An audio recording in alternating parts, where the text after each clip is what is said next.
हाय friends. बघा, मी Sudarshan Karale, agriculture field officer, central bank of India. बघा, हे आपल्या करंट अफेअर, ॲग्रिकल्चर करंट अफेअरचा दुसरा पार्ट, म्हणजे त्याच्यामध्ये आहे दुसरं लेक्चर आहे करंट अफेअरमध्ये. तर तुम्हाला खूप मुलं म्हणजे करंट अफेअरसाठी सोर्सेस बघतात, शोधतात, पण त्याला सोर्सेस मिळत नाहीत. तर बघा, हे आपलं करंट अफेअर, म्हणजे याच्यामध्ये आपण करंट अफेअर घेणार आहोत. करंट अफेअर सोबत फिशरीची लेक्चर सिरीज टाकलेली आहे यूट्यूबला अपलोड करून. आणि त्याच्यानंतर आपण मेजर सब्जेक्टला हात लावणार आहोत आता, म्हणजे मेजर सब्जेक्ट घेणार आहोत. तर तुम्ही जे आपलं टेलिग्राम चॅनल जॉईन केलं असेल, टेलिग्राम चॅनल जॉईन करून घ्या. ते टेलिग्रामचं नाव नाव आहे पॅशनेट ॲस्पायरंट बाय सुदर्शन कराळे. आणि सोबत सोबत सबस्क्राईब करून घ्या, म्हणजे तुम्हाला अपकमिंग डेजमध्ये मॅक्झिमम लेक्चर मिळतील आणि एक्झाम ओरिएंटेड कंटेंट मिळेल सर्व सर्व. तर बघा, याच्यामध्ये महत्त्वाचे मी सर्वात म्हणजे जे महत्त्वाचं करंट अफेअर ते जास्त घेत आहो, रॅदर दॅन सर्व बल्की करंट अफेअर केल्यापेक्षा जे इम्पॉर्टंट न्यूज आहेत ते करा. तेवढा आपल्याला फायदा होऊन जाईल. आणि हे करंट अफेअर असं नाही की फक्त एफओमध्येच येईल, बाकी सर्व एक्झामसाठी म्हणजे हे उपयुक्त ठरेल तुम्हाला. जसं की नाबार्ड आहे, एफ सी आय आहे, एफओ आहे, एम पी सी आहे, ॲग्री एम पी सी, आणि सोबत सोबत आपली सरळ सेवा भरती, जी की आता कृषी विस्तार अधिकारी, ॲग्रिकल्चर एक्सटेन्शन ऑफिसर, आणि सोबत सोबत आपला ॲग्रिकल्चर असिस्टंट म्हणजे कृषी सेवक, ह्या पण ॲड आलेल्या आहेत. त्यावेळेस तुम्हाला हे एकदम जास्त या करंट अफेअर सिरीजमधून तुम्हाला मदत होईल. तर चला, आज बघू आपण करंट अफेअर सेशन. आणि हा, आपण अपकमिंग डेमध्ये मॅक्झिमम लेक्चर तुम्हाला प्रोव्हाइड करणार आहे यूट्यूबला फ्री ऑफ कॉस्ट. तर तुम्ही त्याचा फायदा घ्या, कारण की यूट्यूबला तुम्हाला फिशरीची लेक्चर सिरीज कुठे मिळणार नाही. तुम्ही बघा, एक वेळा फिशरीची लेक्चर सिरीज बघा, तुम्हाला डेफिनेटली फायदा होईल. तुम्हाला कळेल, तुम्हाला बेसिक फिशरी आयडिया येऊन जाईल की बेसिक फिशरी म्हणजे काय आहे नेमकं. तर हे बघा, आज आपण करंट अफेअर घेऊ, आणि नंतर मी सोबत सोबत आपले फिशरीचे पण लेक्चर कंडक्ट करणार आहोत अजून दोन. ते संपले की मग आपल्याला मेजर सब्जेक्ट घ्यायचा आहे. तर तुम्ही मला सजेस्ट कराल तर सजेस्ट करा की कोणते लेक्चर, म्हणजे कोणत्या सब्जेक्टवर आपल्याला लेक्चर स्टार्ट करायचे आहे. तुम्हाला कोणता सब्जेक्ट वाटते मी स्टार्ट करायला पाहिजे, तुम्ही कमेंटमध्ये आन्सर करू शकता, किंवा मला पर्सनली मेसेज करून सांगू शकता की सर हे लेक्चर घ्या, किंवा या सब्जेक्टवर तुम्ही बोला, म्हणजे लेक्चर्स कंडक्ट करा. बघा, first ever credit guarantee scheme for livestock sector launch. आता हे first ever credit guarantee scheme, आता sir guarantee scheme, credit guarantee scheme काय आहे नेमकं? बघा, हे क्रेडिट गॅरंटी स्कीम जी आहे ती ऑलरेडी बाकीच्या सेक्टरमध्ये आहे, म्हणजे चालू आहे. बट ही फर्स्ट एवर आहे लाईव्हस्टॉक सेक्टरमध्ये, म्हणजे याच्या अगोदर लाईव्हस्टॉक सेक्टरमध्ये क्रेडिट गॅरंटी स्कीम नव्हती. तर सर नेमकं मग क्रेडिट गॅरंटी स्कीम म्हणजे काय, आणि रिझन काय आहे क्रेडिट गॅरंटी स्कीम लॉन्च करण्याचा? आता क्रेडिट गॅरंटी स्कीम म्हणजे काय आहे? बघा, बँक काय करते? क्रेडिट प्रोव्हाइड करते. कोणाला? शेतकऱ्यांना, म्हणजे लोकांना क्रेडिट प्रोव्हाइड करते. पण काय होते ना, प्रत्येक वेळेस प्रत्येक वेळेस प्रत्येक शेतकरी वापस करत नाही, म्हणजे रिपे करत नाही लोन. जे क्रेडिट घेतलंय ते रिपे करत नाही. मग त्यामुळे काय होतं? बँकेला लॉस होतं. मग त्यासाठी जे आहे ना, बँकने काय केलं, या गव्हर्नमेंट ऑफ इंडियानं काय केलं, एक फंड तयार केला. म्हणजे annual husbandry infrastructure development fund.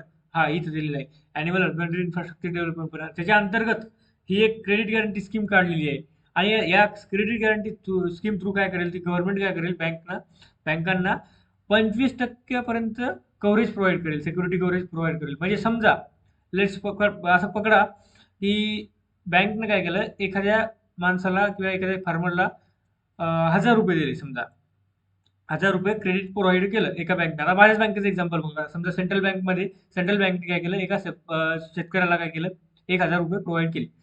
तर हे काय करेल, गव्हर्नमेंट काय करेल, त्याच्या 25% म्हणजे 250 रुपयापर्यंत सिक्युरिटी कव्हरेज प्रोव्हाइड करेल. समजा तो शेतकरी डिफॉल्टर ठरला, म्हणजे 1000 रुपये दिले आणि 1000 रुपये घेऊन तो म्हणजे पळून गेला, किंवा त्याने परतफेड केली नाही. तर मग त्याच्या 25% म्हणजे 250 रुपयापर्यंत हे काय करेल, आपल्याला गव्हर्नमेंट ऑफ इंडिया काय करेल, हे annual husbandry infrastructure development fund, याच्या थ्रू जी क्रेडिट गॅरंटी स्कीम आहे, याच्या थ्रू ते काय करतील, आपल्याला 250, म्हणजे त्या बँकांना 250 रुपयापर्यंत सिक्युरिटी कव्हरेज प्रोव्हाइड करतील.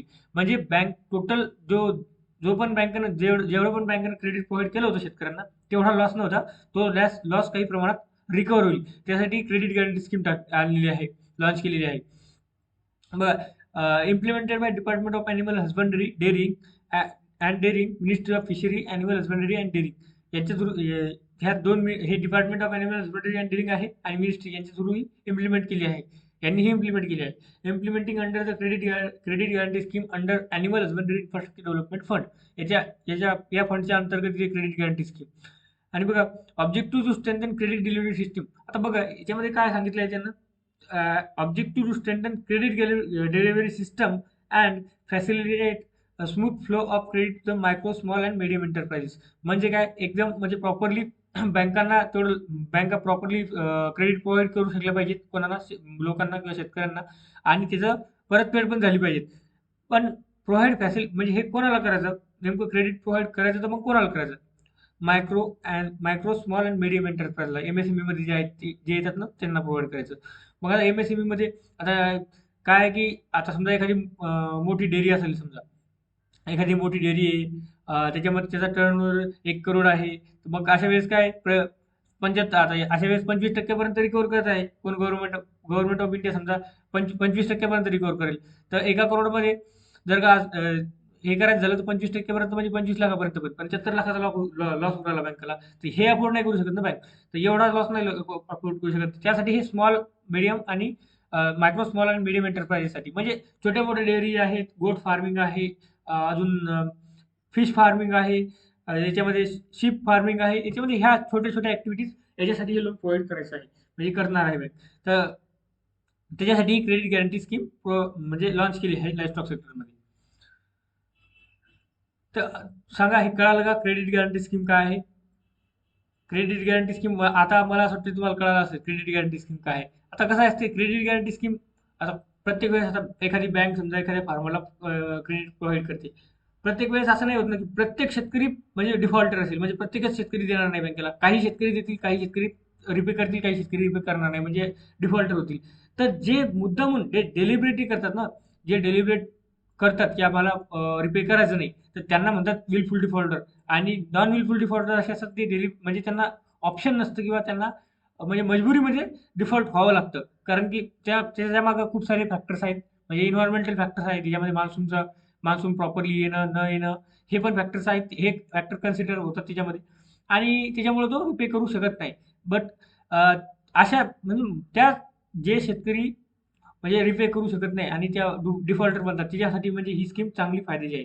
आता जे विलफुल डिफॉल्टर आहेत, आता समजा विलफुल डिफॉल्टर असतात काही, पण काही शेतकरी समजा मॉर्गेज, हायपोथिकेशन, प्लेज आता हे काय आहे नेमकं मॉर्गेज काय आहे, हायपोथिकेशन काय आहे आणि प्लेज काय आहे? आता मॉर्गेज म्हणजे काय? जे इमूव्हेबल प्रॉपर्टीज असते. समजा इमूव्हेबल प्रॉपर्टी तुम्ही गहाण ठेवली बँकेनं. आता तुम्ही तुम्ही लोन घेताय.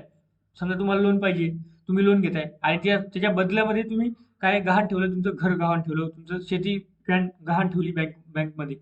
तर त्यांना म्हणतात मॉर्गेज. आणि एक असते हायपोथिकेशन. हायपोथिकेशन काय असते? जे व्हेइकल वगैरे असतात व्हेइकल आता समजा आपण ट्रॅक्टर घेतलं ट्रॅक्टर गहाण ठेवलंय. आपण लोन घेतलं पण आपल्याजवळ ट्रॅक्टर आहे, कार आहे, बाईक आहे ती गहाण ठेवली. तर त्याला म्हणतात हायपोथिकेशन. आणि प्लेज काय आहे? आपण गोल्ड गहाण ठेवतो. गोल्ड बँकमध्ये गहाण ठेवतो तेव्हा त्याला आपण म्हणतो प्लेज. तर बघा अशा प्रकारे हे एक क्रेडिट गॅरंटी स्कीम आहे. बघा इम्पॉर्टंट आहे आणि हा क्वेश्चन मार्क करून ठेवायला इम्पॉर्टंट मार्क करून ठेवा की हा क्वेश्चन एक्झाममध्ये चान्सेस आहेत. याचे चान्सेस आहेत. त्याच्यावर क्वेश्चन यायचे चान्सेस आहेत एक्झाममध्ये. DAHD has established a credit guarantee fund trust of Rs 715 crore. बघा department of animal husbandry and dairying has establish काय केलं यांनी एक credit guarantee fund trust establish केला. केवढ्याचा आहे? किती रुपयाचा आहे? तर 750 करोडचा आहे. Which will provide credit guarantee coverage up to 25%. म्हणजे तो काय करेल या फंड थ्रू काय होईल 25% पर्यंत क्रेडिट म्हणजे गॅरंटी कव्हरेज मिळेल बँकांना. म्हणजे बँक तेवढ्या जे चांगल्या प्रकारे मनी जे आहे ते लेंड करेल. म्हणजे जास्तीत जास्त शेतकऱ्यांना लोकांपर्यंत मनी लेंड करेल. म्हणजे जास्त लोन प्रोव्हाईड करेल. कारण की त्यांना एक सिक्युरिटी मिळत आहे, गॅरंटी कव्हरेज मिळत आहे, की चला आपल्याला ॲटलीस्ट 25% तरी रिकव्हर होणार. त्यामुळे त्यांना ते फिक्स माहिती आहे, की आपल्याला 25% पर्यंत रिकव्हर होणार. तर ते एक चांगल्या प्रकारे आता लेंड करू शकतात सेफली. एक त्यांना एक लायसन म्हणून एक मिळालेलं आहे, की ते आता चांगल्या प्रकारे क्रेडिट प्रोव्हाईड करू शकतात. नाहीतर आत्तापर्यंत काय होईल म्हणजे झालं, की गॅरंटी कोणत्याही प्रकारची नाही. त्यामुळं जे बँक आहेत ते त्यांना थोडासा विचार करावा लागतो, की आपण यांना जर लोन दिलं तर परतफेड करेल का? रिकव्हर होईल का? आणि त्याच्या मागचं सगळं बॅकग्राऊंड चेक करावं लागतं, प्रॉपर इन्स्पेक्शन करावं लागतं, सर्व गोष्टी कराव्या लागतात आणि त्याच्यानंतर लोन प्रोव्हाईड करावं लागतं. म्हणजे सर्व गोष्टी चेक केल्यानंतर प्रोव्हाईड करतात. आणि त्यात पण काही शेतकरी डिफॉल्टर होतात. काही म्हणजे विलफुल डिफॉल्टर असतात. ते मुद्दामून डिफॉल्ट करतात. पैसे घेतात आणि पळून जातात. येतच नाहीत परत वापस. Credit guarantee scheme launch for MSME in livestock sector. बघा आता हा एक इम्पॉर्टंट म्हणजे ही एक न्यूज इम्पॉर्टंट आहे. Subsidise chana dal launch under the brand name Bharat Dal. Bharat Dal या नावाने एक ब्रँड नेमच्या नावाने एक सबसिडाइज चना दाल मार्केटमध्ये लॉन्च म्हणजे येणार आहे. लॉन्च केली आहे. कोणा केली आहे? Union minister of consumer affairs, food and public distribution, textile and commerce industry, Shri Piyush Goyal launch the sale of subsidise chana dal under brand name Bharat Dal at the rate बघा 60 kg per kg for 1 kg pack and 55 rupees per kg for 30 kg pack. म्हणजे 30 किलोचा जर pack असेल तर 55 रुपये मध्ये मिळेल आणि एका केजीचा पॅक घेसाल तर 60 रुपयामध्ये मिळेल. तर हे एक लक्षात ठेवा चांगल्या प्रकारे. भारत दाल म्हणजे आता चना दाल मार्केटमध्ये कोणत्या नावाने कोणत्या ब्रँड नेमने उपलब्ध असेल तर भारत दाल या नावाने मार्केटमध्ये उपलब्ध असेल. The retail outlets of national agriculture cooperative market federation in Delhi NCR region are selling the chana dal. हे नाफेड जे आहे, नाफेड कुठं आहे लोकेटेड सांगा बरं, हेडक्वार्टर कुठं आहे नाफेडचं? आणि सोबत सोबत सांगा इस्टॅब्लिशमेंट कधीची आहे, नाफेड कधी इस्टॅब्लिश झालं होतं? तर हे जे आहे याचं हेडक्वार्टर आहे दिल्लीमध्ये आणि याची जी इस्टॅब्लिशमेंट जी आहे ती आहे 1958 मध्ये झालेली आहे. तर हे काय करेल? Delhi NCR are selling the chana dal. कोणाला सेल करेल? हे सेल करेल स्टेट गव्हर्नमेंटला. स्टेट गव्हर्नमेंट काय करेल मग? स्टेट गव्हर्नमेंट मार्केटमध्ये अवेलेबल करेल किंवा PDS through, public distribution through, जे आपल्याला जिथून रॅशन मिळते ना तिथून त्या सेंटरवरून रॅशन सेंटरवरून हे लोकांपर्यंत पोहोचेल. NAFED takes a giant leap with the launch of Bharat chana dal at the rate 60 rupees per kg, a significant step in the mission Bharat dal with support of department of consumer affair and government of India. यांच्या mission Bharat दाल यांच्यात म्हणजे याच्यामध्ये हे मोठी एक step आहे आणि तिच्यामध्ये हे याच्यामध्ये सर्वात महत्त्वाचं तुम्ही लक्षात ठेवा की भारत दाल या नावाने ही ब्रँड नेममधून आलेली आहे, मार्केटमध्ये येणार आहे. याच्यामध्ये तुम्ही बघू शकता पिक्चर्समध्ये भारत दाल अशा प्रकारे आता तुम्हाला बघायला मिळेल मार्केटमध्ये. NAFED insures affordable high quality dal for consumers nationwide by hygienically processing chana into chana dal. तर प्रॉपरली हायजीन मेंटेन करून ही बनवलेली असेल आणि ती आपल्याला आता लवकरच मार्केटमध्ये भारत दाल या ब्रँड नेमने अवेलेबल दिसेल. अशाच प्रकारे बघा भारत दाल. आता भारत दाल याच्या अगोदर काय आलं होतं? भारत फर्टिलायझर आलं होतं, भारत युरिया या नावाने ब्रँड नेमने आता मार्केटमध्ये अवेलेबल आहे. तशाच प्रकारे ही भारत दाल पण लक्षात ठेवा, भारत दाल आहे. World milk day celebrated on 1 June. बघा वर्ल्ड मिल्क डे आणि एक नॅशनल मिल्क डे असतो सोबत सोबत. बघा वर्ल्ड मिल्क डे असतो 1 जूनला सेलिब्रेट करतात आणि नॅशनल मिल्क डे असतो तो 26 नोव्हेंबरला सेलिब्रेट करतात. Celebrated by department of animal husbandry and dairying, government of India in collaboration with agriculture production department, government of Jammu Kashmir. हे कुठे सेलिब्रेट केलं गेलं यावेळेस? जम्मू काश्मीरमध्ये. आणि व्हेन्यू काय होता? Srinagar. Inaugurated by Shri Purushottam Rupala, union minister of fishery, animal husbandry and dairying. कोण इनॉग्रेट केलं होतं? पुरुषोत्तम रुपाला यांनी इनॉग्रेट केलं होतं. National fish farmers day being observe on 10 July. National fish farmers day जो आहे तो 10 Julyला दरवर्षी ऑब्झर्व करतात. National fish farmer day is celebrated to honour and commemorate the contribution of professor Hiralal Chaudhury and his colleague KH अलिकुनी in Indian fishery sector who had guided the induced breeding and reproduction in major का by hypophysation technique. आता हे हायपोफायसेशन technique काय आहे? तर एक हायपोफायसेशन technique म्हणजे या टेक्निकमध्ये काय करतात ना, पिट्युटरी ग्लँड थ्रू म्हणजे ब्रीडिंग करतात. पिट्युटरी ग्लँडचा यूज करून त्याच्यामधून ब्रीडिंग करतात. ही अशी एक हायपोफायसेशन टेक्निक त्यांनी इंट्रोड्यूस केली आपल्या इंडियन मेजर कार्डमध्ये, ज्याच्या थ्रू रिप्रोडक्शन होतं. तर ही केव्हा केली? 1957 मध्ये केली. विच इव्हेंच्युअली लीड टू, आणि हे एक नंतर एक ॲज अ रिव्हॉल्युशन म्हणून समोर आलं इन इनलँड एक्वाकल्चरसाठी. बघा मग हा फिश फार्मर डे कुठं सेलिब्रेट केला होता यावेळेसचा? तर हा जो फिश फार्मर डे होता हा महाबलीपुरम तामिळनाडू येथे सेलिब्रेट केला होता. हा कितवा आणि कोणत्या नंबरचा होता? तर 23rd national fish farmer day होता हा. The fish farmers day was observe first time कधी ऑब्झर्व केला? तर 2001 मध्ये by Indian council of agriculture research, central institute of fishery education. हे कुठे आहे रे located? Central institute of fisheries education. सांगा बरं कुठे आहे located central institute of fishery education? ते आहे मुंबईमध्ये लोकेटेड आहे.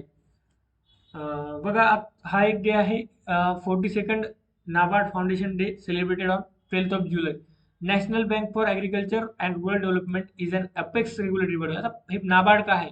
It is an refinance agency which refinance to the other institution, म्हणजे हे काय करते, फायनान्स प्रोव्हाइड करते, रिफायनान्स करते अदर इन्स्टिट्यूशनला. जसं की याच्यामध्ये बघू शकता रिजनल रुरल बँक्स आहे आणि अपेक्स कोऑपरेटिव्ह बँक्स आहेत.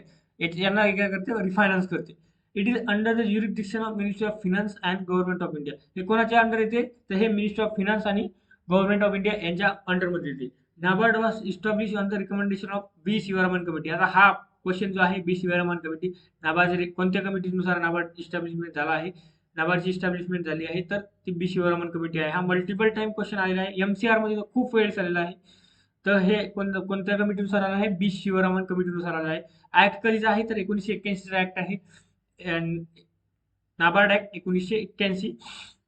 आणि याची इस्टॅब्लिशमेंट आहे 12 जुलै 1982. तर हे 3 गोष्टी लक्षात ठेवायच्या मध्ये, की ना हे कधी आला आहे बघा. हे बी शिवरामन कमिटी आहे, त्यानंतर आहे 12 जुलै 1982. हे हे एक लक्षात ठेवा. आणि ऍक्ट कधीचा आहे, तर 1979 चा आहे. तर याच्यावर आपण एक सेपरेट सेशन घेऊ बघा. त्याच्यामध्ये आपण नाबार्डच्या सबसिडी बघू. नाबार्डच्या 6 सबसिडीज आहेत, ते इम्पॉर्टंट आहे. आपल्या एएफओ साठी पण इम्पॉर्टंट आहे, नाबार्डच्या एक्झाम साठी पण इम्पॉर्टंट आहे, सर्वच गोष्टी आहेत इम्पॉर्टंट आहे. तर आपण एक नाबार्डच्या सबसिडी बघू. 6 ते 7 सबसिडीज आहेत नाबार्डच्या, त्याच्यावर पण आपण लेक्चर कंडक्ट करू. बघा यावेळेसची जे म्हणजे ही प्रेसाईड कोणी केली होती, तर ही केली होती अमित शहा यांनी. श्री अमित शहा यांनी union home and cooperation minister आहेत सध्याचे, त्यांनी केली होती. आणि हे कुठं केली आहे, तर प्रगती मैदान न्यू दिल्ली येथे केला आहे सेलिब्रेट. आता याच्यामध्ये बघा, कॅबिनेट अप्रूव्ह